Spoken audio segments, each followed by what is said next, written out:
Revenge and Roadkill, a love story. When I was a sophomore in high school, a new guy moved to town, Matt. Matt played guitar and I was a singer. Our love was meant to be. We started dating when I was a junior and he was a senior. I was 16, he was 17. Honestly, it was a super cute romance that would probably make a decent Wattpad story, but it wasn't meant to last as I was moving to a new state at the start of my senior year.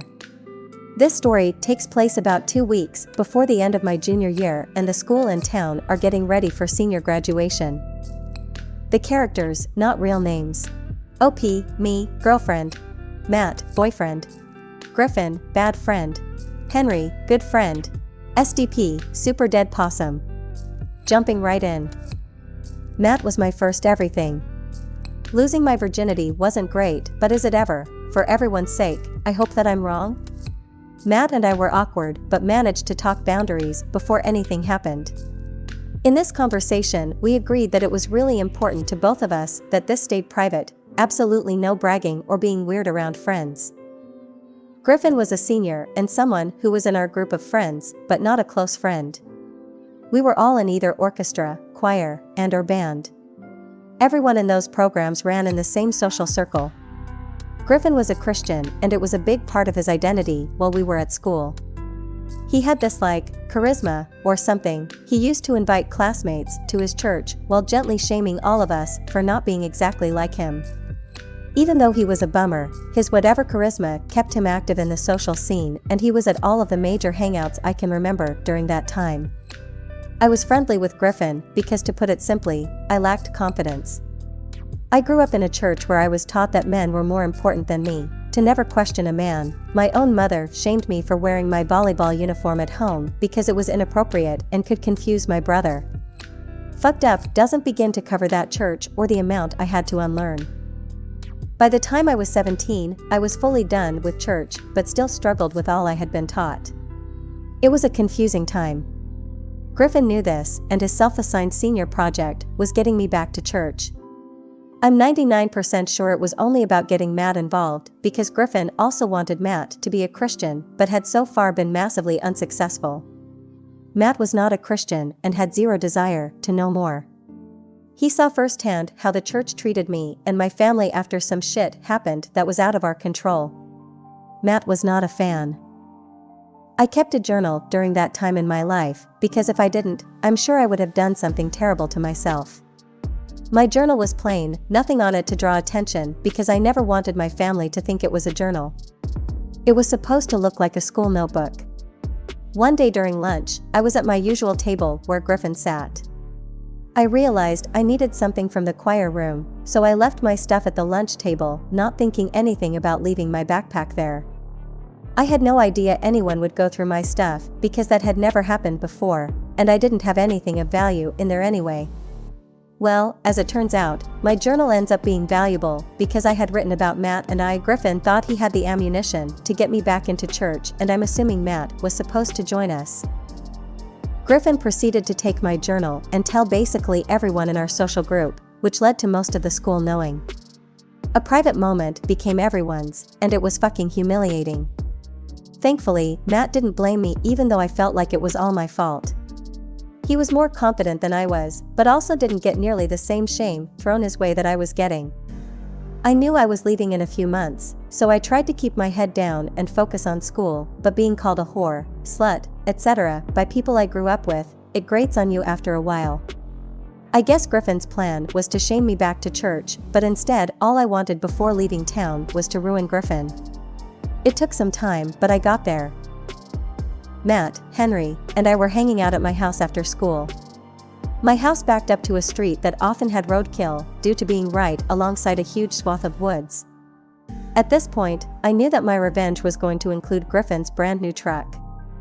This truck was literally all he could talk about because it was custom. His parents got it for him as an early graduation present. It was super expensive, it was perfect. Bottom line is he loved that truck more than anything he had ever had. I'm not a car person, so I have no idea what the truck was or if it was good, but I do know it was really, really tall. Like you couldn't see the top of it, which ended up being bad for Griffin, but fantastic for revenge. There was a big, super dead possum on the road behind my house that had been there for what seemed like a week, but I don't remember how many days exactly. Normally the town was good about sending the guy down our road to pick up roadkill, so it had been there long enough for me to notice it, which didn't happen often. I was staring at the SDP because, well, it was there. I'm staring, Matt starts staring, then Henry starts staring. We start talking about Griffin while we're all staring at this disgusting pile. We're talking and I'm getting madder, then livid. However, I calm down when I realize we have an amazing opportunity in front of us. Gentlemen, we're going to bag that SDP and put it in Griffin's truck. This wouldn't be quite that simple, so we start brainstorming how we can fully get away with this. Griffin lived in the area of town where it was faster for him to walk to school instead of drive. Shortcut through the woods to the school meant a 3-minute walk. Driving to school meant that he had to go 20 miles per hour, or slower, and one of the cops was always out because of how the schools were placed, so no speeding. Still took barely any time, but it was a longer route than the shortcut. Griffin of course drove to school. We had a plan. I snuck out that night, met Matt and Henry wearing all black and a mask, bagged up the SDP, the most disgusting thing I've ever done, and drove to Griffin's. We parked a bit away and went through the woods to the back of Griffin's house, lugging this bag of putrid nonsense. This was before the time where a lot of people had cameras on their property, so we didn't have to worry about anything besides floodlights on the side of the house. We had decided to put the SDP on top of the truck, knowing that Griffin wouldn't be able to see it, couldn't drive like an asshole, and wouldn't be taking his truck anywhere besides school. So, that SDP was fucking bloated, and if any of you are at all familiar with bloated roadkill, you may know where this is going.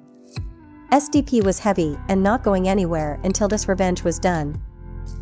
The next day at school, Griffin parks in the student lot like normal, we go to class like normal, I get called a few names throughout the day, and everyone is normal. I went through that day gleefully awaiting the final bell, knowing Griffin was in for a nasty surprise. This is happening 2 weeks before graduation in a very southern state. It was hot as fuck where I grew up, with 90% humidity on top of it. So, the bloated SDP on top of Griffin's car? That SDP did what an old, bloated SDP is going to do, which is explode. If you've never experienced this smell, I hope you never do. The final bell rang. Matt, Henry, and I strategically placed ourselves a bit behind Griffin so we could see him once he got to his truck. When you made it to the parking lot, you made it to the smell. It was so horrible. People were gagging, frantically looking around trying to find the source while covering their noses and sprinting to their cars.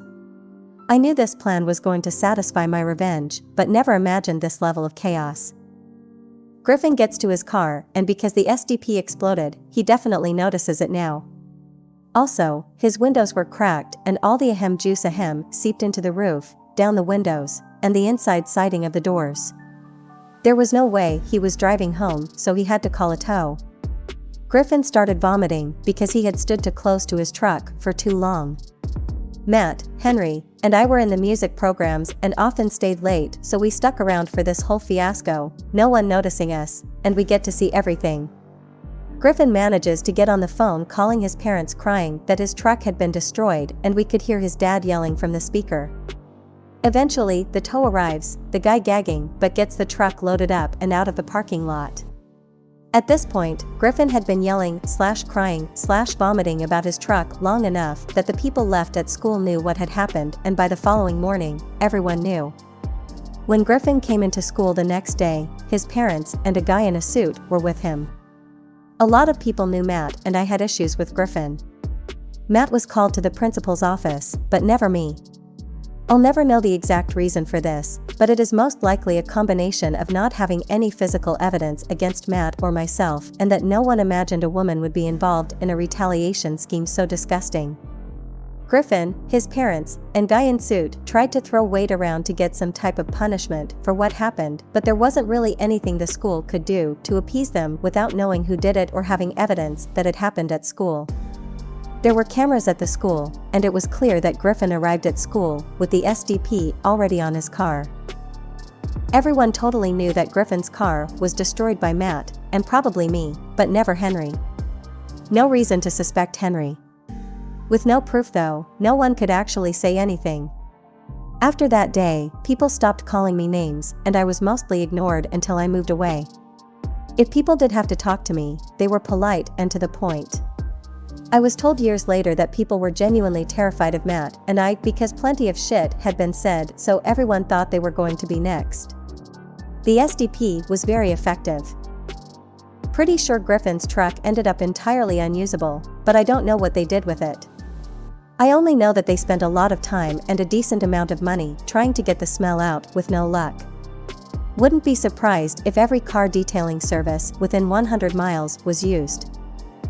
Griffin didn't speak to Matt or me for the remainder of my time in that town.